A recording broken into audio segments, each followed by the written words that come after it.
Si Ruhut ini. Lah pengacaranya aja nyimpan. Kalau saya kan sumpah jabatan Bang ya. Saya bukan orang politik. Ada 3 orang Demokrat yang diutus ke situ.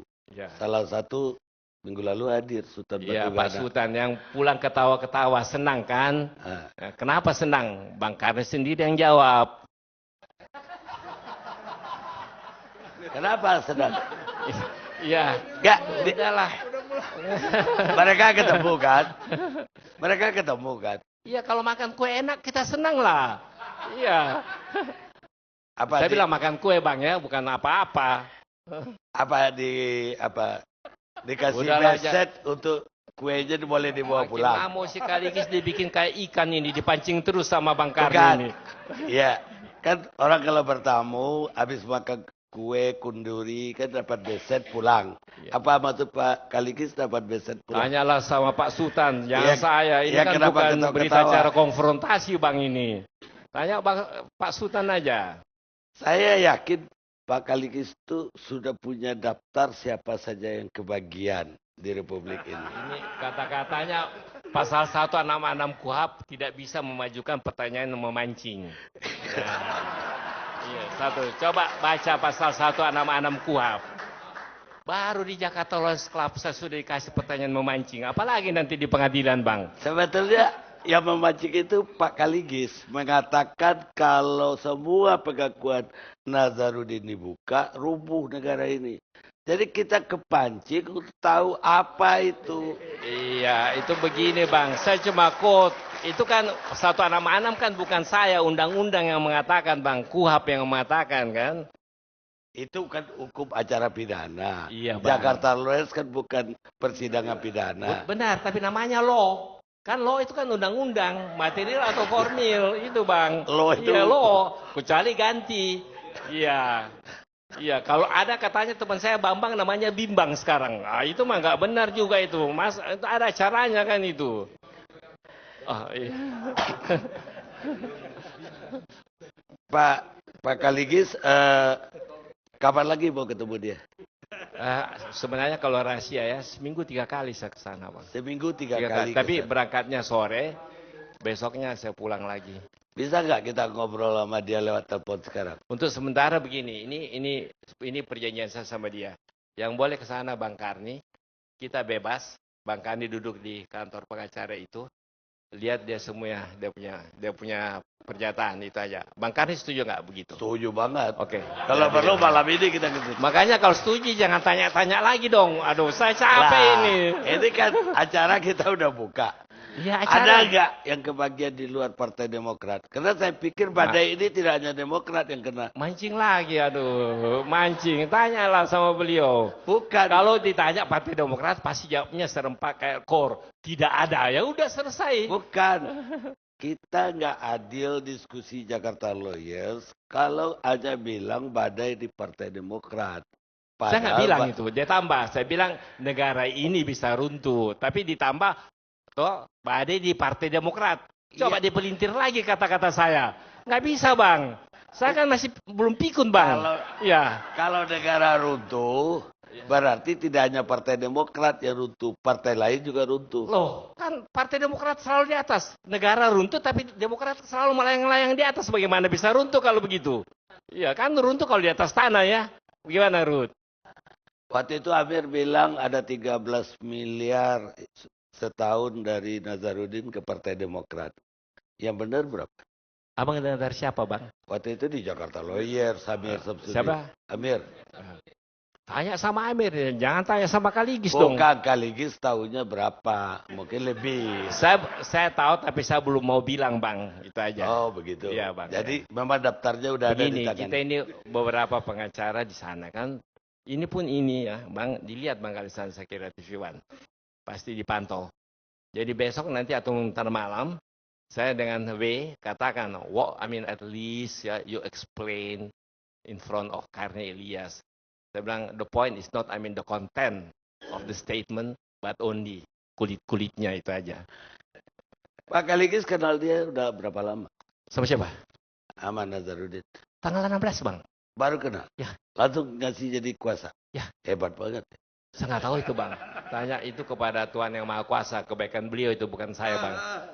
Lewat siapa? Enggak, langsung ditelepon. Bukan lewat Ruhut.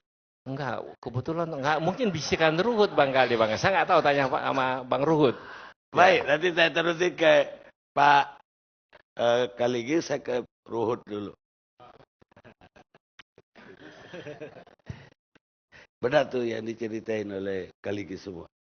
Jadi yang disampaikan Pak Kaligis ada beberapa hal, tapi kalau garis besar, karena kebetulan saudara Nasarudin juga kontak saya, jadi saya ingin luruskan dulu Bang, masalah cepat atau lambat dia akan kembali.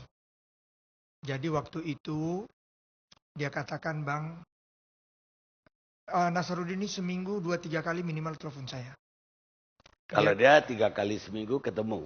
Kaligis. Dan memang posisi aku dengan Bang Oce kan beda, beliau lawyer. Saya kan bagian dari Partai Demokrat, Nasarudin juga kader, dan saya di DPR. Apa itu saja yang nggak benar dari Kaligis? Oh enggak. Kalau Pak Kaligis yang dikatakan, tinggal aku pertajam begini, maaf Pak Oce Kaligis, karena memang Ketua Dewan Pembina kami, Pak SBY juga mengatakan dengan tegas, apapun kalau memang ada fakta dan bukti hukum, silakan. Tapi tolong jangan lakukan fitnah dan pembunuhan karakter. Terhadap? Siapapun. Oh, siapapun. Jadi yang dikatakan Bang Oce, yang saya katakan benar, ke saya juga dia bilang, ada beberapa nama, bahkan bukti autentiknya pun dia ada. Yang menerima uang. Dari dia? Dari dia. Saya katakan sama dia, kalau memang itu ada, ini sudah di ranah KPK. Kita harus hormati KPK. Tapi apa yang dikatakan Bang Oce, kenapa saya aminkan, iya. Saya juga sama dengan Pak Oce kaitan ketidakprofesionalannya KPK. Kenapa? Pertama, pertanyaan Abang ke Pak Oce. Dia pergi, dia belum dicekal. Apa yang dia langgar? Saya Komisi 3 DPR RI. Malam dia sudah di Singapura, saya masih bertanya kepada saudara Busro dan 3 komisioner lainnya, 4. Karena Bibit tidak ada. Udah malam Bibit pulang, kami biasanya di DPR kerja sampai tengah malam. Pak Bibit, partai saya lagi tertimpa angin puting beliung. Bukan badai ya? Saya bilang puting beliung. Ada yang bilang tsunami, badai, ya apapun. Bagi kami Partai Demokrat, untuk kebaikan kami, silakan. Tapi kami tetap bersyukur kepada Tuhan, ini pembelajaran. Istilah Pak Anas Urbaningrum, kita lagi menghadapi ujian. Kalau ujian ini kita lolos, kita akan naik kelas. Jadi yang dikatakan oleh Pak Oce, kenapa saya katakan iya, sudah terjadi secara tidak langsung karakter assassination bagi saudara Nasarudin. Jadi yang kena karakter assassination itu justru Nazarudin. Jelas. Kenapa saya katakan demikian? Bang, waktu kejadian itu, saksi pun dia belum. Diundang pun dia belum. Ingat itu Bang, kita sama-sama orang hukum. Abang guru saya, Bang Karni. Ya. Tapi apapun partai kami sudah berusaha. Terlepas, memang aku sama dengan Pak Oce, kami selalu menggarisbawahi, tolong jangan katakan menjemput. Ngapain dia harus dijemput? Apa salahnya dia? Mengajak. Tapi 3 yang Demokrat yang 3 itu juga bukan menjemput. Jadi Ketua Dewan Pembina kami, siapa yang bisa berkomunikasi dan dia katanya kurang sehat, Bapak ini kan sangat manusiawi, negarawan besar. Silakan lihat. Mereka lihat memang dia sakit. Jadi bukan untuk menjemput Pak, tapi ya plesetan kayak dibilang Pak Oce. Jadi bukan menjemput. Yang saya sedih, apapun Partai Demokrat sudah mencoba mengajak, nanti kalau sudah sembuh, balik pertanggungjawabkan.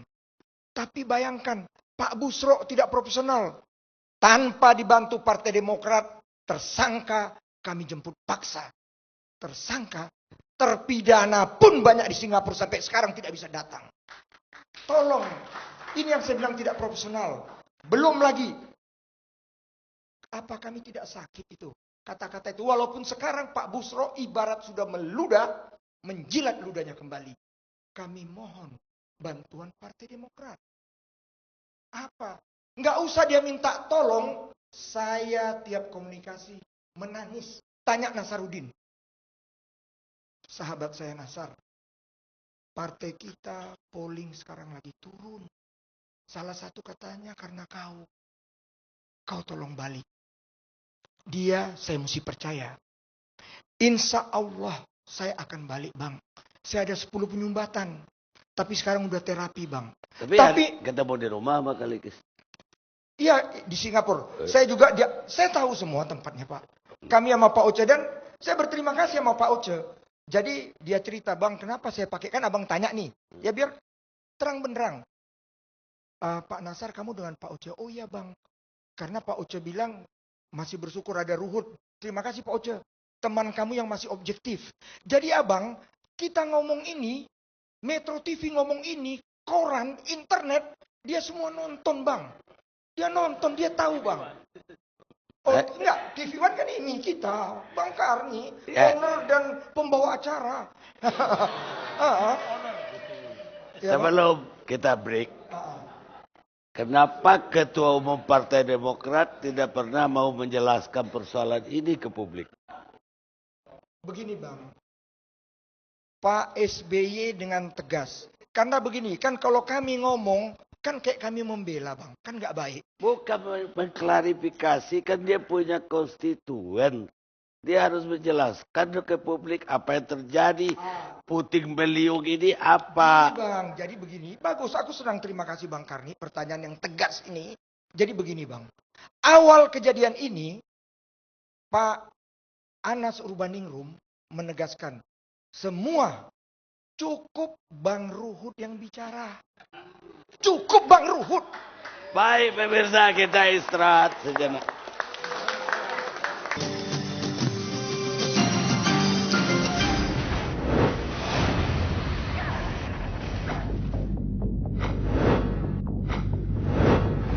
Kisruh dan gonjang-ganjing di tubuh Partai Demokrat masih terus terjadi setelah partai mencopot Bendahara Umum Muhammad Nasarudin karena diduga terlibat dalam kasus suap Semenpora. Menghilangnya Nasarudin ke Singapura dengan alasan sakit ternyata memberikan masalah baru kepada Partai Demokrat. Karena Nasarudin terus menyerang kader-kader partai penguasa itu terlibat banyak masalah hukum. Belum selesai dengan kasus Nasarudin, kader Partai Demokrat kembali diduga terlibat dalam kasus serius. Juru bicara partai, Andi Nurpati, diduga terlibat kasus dugaan penggelapan dan pemalsuan dokumen negara. Citra Partai Demokrat memang sedang dipertaruhkan, apalagi dalam survei yang dilakukan oleh Lingkaran Survei Indonesia menemukan terjadi penurunan yang signifikan atas tingkat kepercayaan masyarakat kepada Partai Demokrat. Publik sekarang menunggu langkah apa yang akan diambil para pimpinan partai untuk menyelesaikan berbagai persoalan tersebut. Akankah Partai Demokrat benar-benar mampu menjadi contoh nyata dalam upaya penegakan hukum di negeri ini? Atau jangan-jangan jargon mensukseskan penegakan hukum hanya berlaku bagi mereka yang berada di luar kekuasaan?